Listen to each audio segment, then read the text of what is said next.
Period House, Interiors and Details, Part 2, Reception Rooms. The main reception room was the drawing room, where the most important guests were received. In a large late Georgian house, the drawing room was on the first floor at the front. Front was considered superior to back. Medium-sized houses had a more modest reception room, known as a parlour, at the front of the ground floor.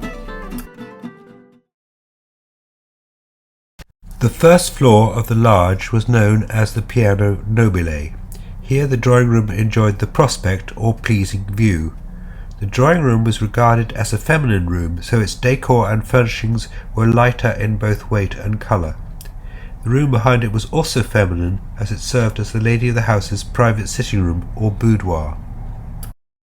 Plastered walls were a recent development from panelling, but they needed to be protected when chairs or tables were moved. This was the function of the chair or dado rail. The characteristic Regency stripe first appeared on wallpapers, giving drawing rooms a brighter look, in red and gold or blue and stone. From the 1830s, the first floor drawing room of large houses enjoyed direct access onto a balcony through French windows or doors. These replaced the sash windows. Numerous drapery designs for them were published in the 1820s and 30s. French windows were consistent with the trend towards letting the outside in. The first floor of mediums might have a modest balconette. They might even have conservatories. In mediums, the conservatory might simply be the part of the ground floor which overlooked the back, because, in the Regency and early Victorian period, both large and mediums had half basements. These raised the ground or entrance floor. A conservatory might just be windows and potted plants in an area adjacent to the reception rooms, so that the exotic plants could be admired by guests. Period illustrations, such as those in the novels of Charles Dickens, show carpets, curtains on pole rails, and drapes in the reception rooms of mediums. The big mid-Victorian change was the introduction of the bay window. This brought additional light as well as space to the front ground floor room of mediums, the one which was regarded as best. It was a way that mediums could let the outside in. Unfortunately, at this time, clutter was an indicator of wealth and prosperity. It was also an era of mass production, especially furniture and drapery.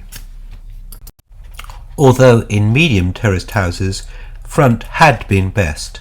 In the late Victorian period, the drawing room or parlour moved to the back, where it could have direct access to the garden. This was easily accommodated in the wider plots of the new suburbs. This remained the plan in Edwardian mediums, with the dining room at the front. On the ground floor of some interwar semi-detached, the position was reversed, because the dining room could be served through a hatch from the kitchen or kitchenette. The relationship between reception rooms was becoming flexible, but the one at the back was the one with direct access to the garden.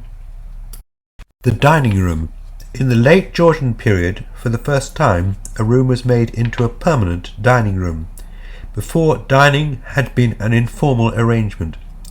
When not in use, tables and chairs were kept next to the wall. When required, they were arranged for a dinner. A tablecloth was laid for the meal. The tablecloth was drawn to mark the end of the meal, but not the occasion, as the men could remain at the table after the ladies had withdrawn. Large white tablecloths were required, as seen in many period depictions of dinners. The new dining room was in the front of the ground floor. This was where the mediums had their parlour. When the mediums got the new dining room, the room behind the parlour became the dining room. There might even be a conservatory adjacent. Dining rooms were considered masculine and had heavier, darker decor. Fireplaces. Fireplaces developed from brick hearths for burning wood. The wood was placed on dog or basket grates. By the late Georgian period, coal had become the standard fuel in towns. Hob grates had replaced the earlier types. These had cheeks or hobs at the sides and iron bars at the front to contain the fire. The hobs could be used for cooking or heating water. The hob grate was the first step towards making fireplaces more efficient. When it was lit, the fireplace was the natural focal point of the room. In summer, it might contain a floral display or a decorative fireguard. There were numerous improvements, such as cast iron firebacks and the register grate. Burning coal generated soot and dust. There was even more soot after gaslight was introduced during the mid-Victorian period. Interiors only began to have lighter, more delicate decor when electricity arrived during the Edwardian era.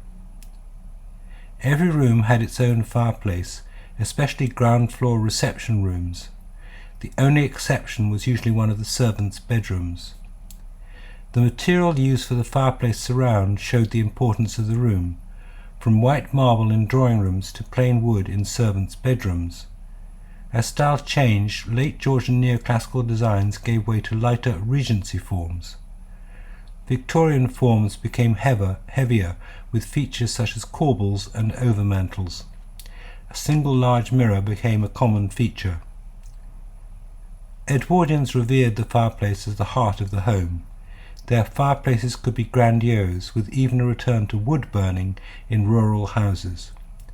They also admired the inglenook, a fireplace with cosy seating around it. Inglenooks appeared in mediums, but the distinctive feature of Edwardian fireplace were smoke hoods with splayed or angled tiles at the sides and overmantels. During the interwar period, the fireplace remained the focal point of the room, but its surround could be modernist or Art Deco. Electric and gas fires were used in bedrooms rather than reception rooms. Electric fires might have custom-made surrounds. Period house interiors and details will continue in Part 3. This will present bedrooms and bathrooms. Thank you for watching.